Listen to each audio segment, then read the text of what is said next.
So I'm about to show you. It's not well produced because I shot it off of my iPhone. But here is MSNBC's segment on this morning. And notice if you see a few things wrong with this. Okay. And again, it's not going to look pretty. And Bezos' net worth is around $164 billion, making him the wealthiest man in modern history. Joining me now, NBC's business and tech correspondent, Jolene Kent. Jolene, you've been reporting on Amazon's compensation and their worker conditions for quite some time. We're already seeing the stock take a hit, in part because the way corporate America is structured, their priorities are customers and shareholders, not employees. So this move doesn't serve shareholders. Well, right now the stock is down just marginally, almost half a point. And so what we're really seeing is a reaction to a move that Amazon is basically following other retailers. We have to remember earlier this year, Walmart also raised their wages to about $11 an hour. Cities and states across America are also raising their wages. And here's the reason why. Overall, without new mandates to raise wages, we see very little wage growth in this recovery over the past decade. And so you see the cost of living going up. Amazon workers speaking out to us and saying, we cannot afford living a normal life, a basic life, and now Bezos is coming in to do this. But let's remember, Jeff Bezos is not doing this out of the goodness of his heart. He is doing this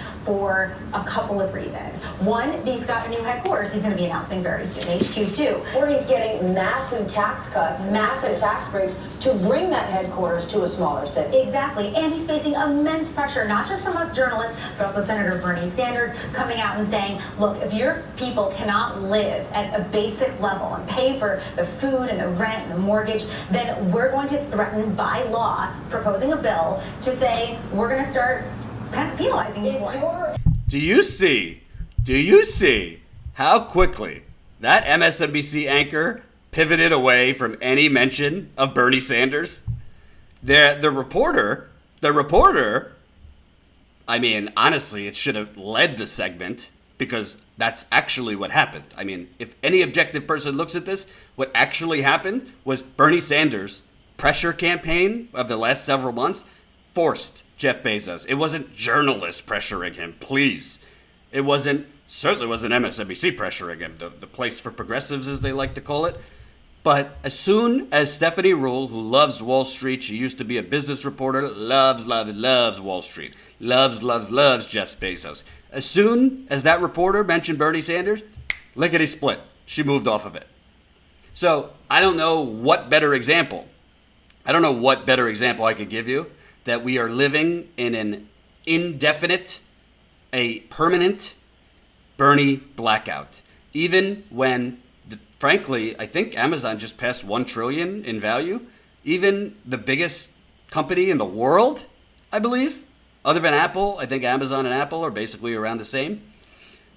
Even when the biggest company in the world basically caves to Bernie Sanders, MSNBC, and I've read some other articles, they mentioned Bernie Sanders in passing.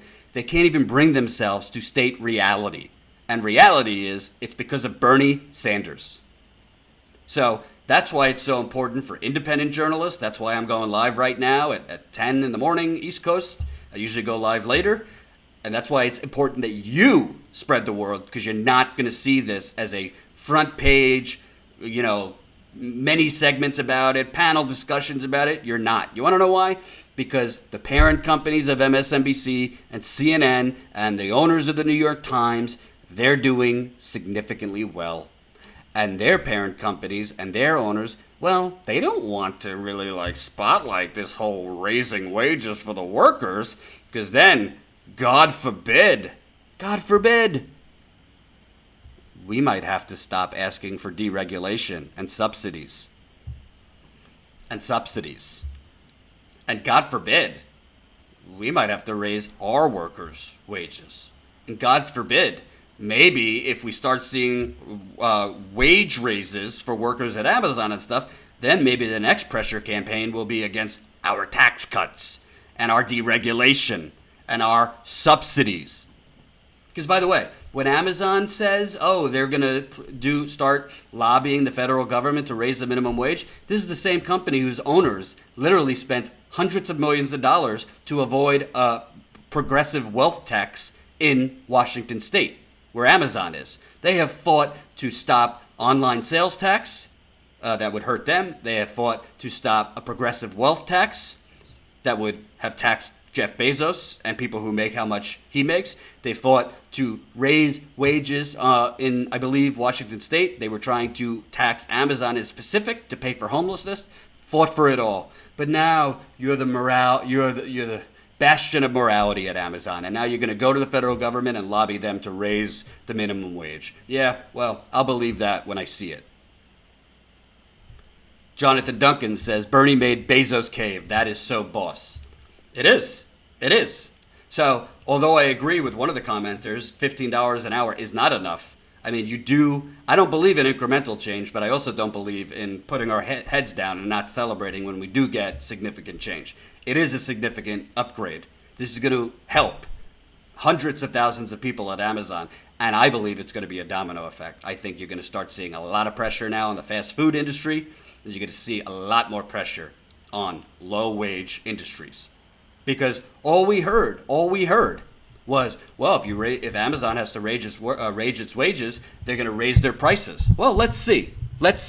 And if they then raise their prices significantly, you know what? I heard there was just this guy, Bernie Sanders, who shamed Amazon into making the right thing. So then we'll shame them into their crazy price hikes.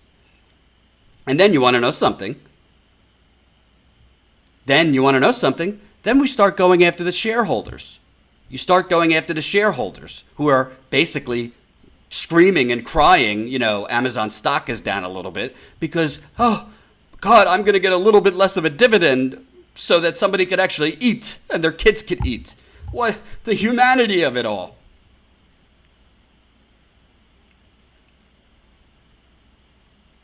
Oh.